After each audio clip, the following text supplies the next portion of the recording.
প্রিয় দর্শক, আসসালামু আলাইকুম। ভিডিওতে আপনারা দেখতে পাচ্ছেন সুস্বাদু এবং রসালো ভিন্নধর্মী ভুট্টা।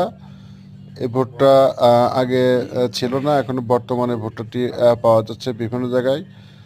এটা সচরাচর যে হলুদ ভুট্টাগুলো আছে সেরকম না, এটা সম্পূর্ণ বিপরীত রকম ভুট্টা এবং সরাসরি এটা খেতেও অনেক সুস্বাদু। আমি বাস্তবে না খাওয়ার আগে এটা বিশ্বাস করেছিলাম না, যখন খেয়েছিলাম তখন বুঝতে পেরেছি, যার কারণে এটা আপনাদের মাঝে শেয়ার করছি। এটা দেখতে যেমন সুন্দর লাগছে, খেতেও অনেক সুস্বাদু। এটা সরাসরি এভাবে খাওয়া যায় এবং আমরা যে ভুট্টাগুলো চাষ করি তার থেকে এটা অনেক ফলন বেশি হয় এবং খেতে অনেক ভালো লাগে।